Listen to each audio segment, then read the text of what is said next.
Pada pembahasan sebelumnya, Nusantara bukanlah bangsa yang tidak mengenal ajaran para Rasul Allah.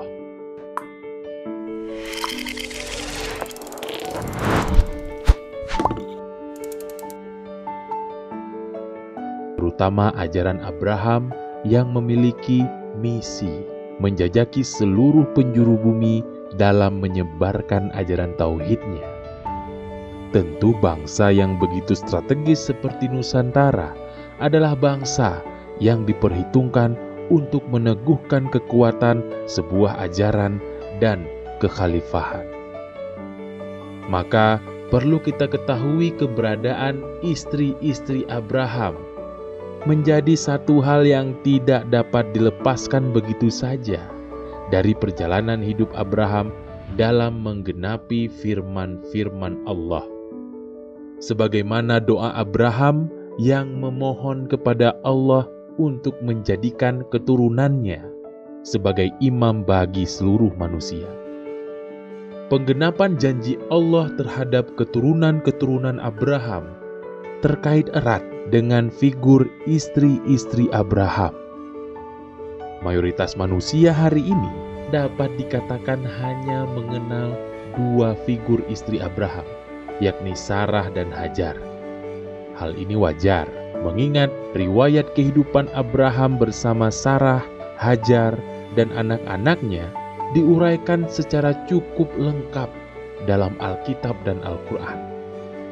Jadi, dapat dikatakan bahwa figur keturah sebagai istri ketiga Abraham hampir atau bahkan tidak dikenal oleh mereka yang hari ini mengaku umat Yahudi, Nasrani, dan Islam.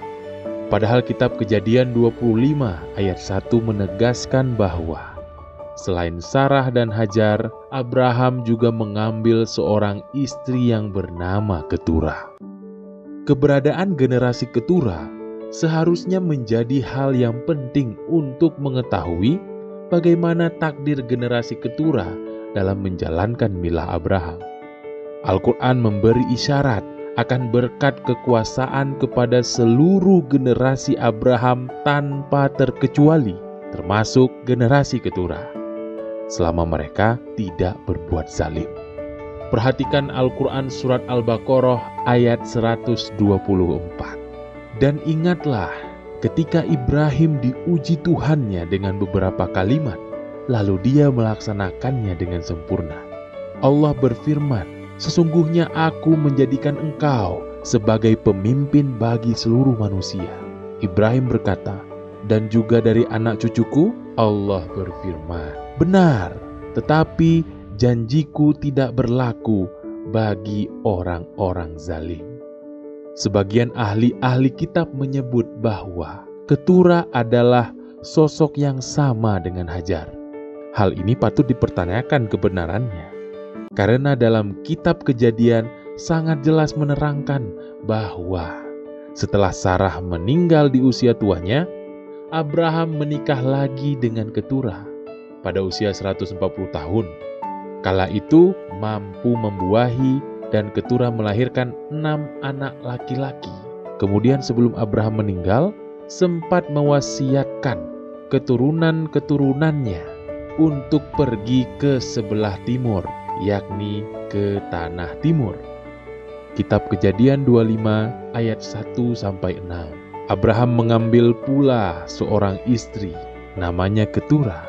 Perempuan itu melahirkan baginya Zimran, Yoksan, Medan, Midian, Isba, dan Su'ah. Abraham memberikan segala harta miliknya kepada Ishak, tetapi kepada anak-anaknya yang diperolehnya dari istri mudanya, ia berikan pemberian. Kemudian ia menyuruh mereka, masih pada waktu ia hidup, meninggalkan Ishak anaknya dan pergi ke sebelah timur, ke tanah timur. Penyebutan sebuah nama tempat dalam kitab-kitab Allah selain menjadi sebuah catatan sejarah, juga bernilai sebagai petunjuk. Jika demikian, muncul pertanyaan, tanah timur yang dimaksud sebagai tempat hijrah Keturah dan anak-anaknya, apakah timur yang dimaksud adalah timur dekat, sekitar Kanaan, atau timur jauh, Nusantara? Apakah tanah timur yang dimaksud merupakan sebuah wilayah yang sama sekali baru bagi Keturah, atau justru sebaliknya? Keturunan Keturah diperintahkan kembali ke daerah asal ibunya. Keturah artinya dupa atau kemenyan, berkaitan dengan hal-hal yang bersifat harum dan wangi. Nama Keturah mungkin saja bukan nama asli, melainkan julukan yang diberikan Abraham kepada wanita yang menjadi istri ketiganya tersebut, karena berasal dari daerah penghasil rempah-rempah dan wangi-wangian, yakni Nusantara, seperti kemenyan, getah damar, kulit lokan, dan getah rasa mala.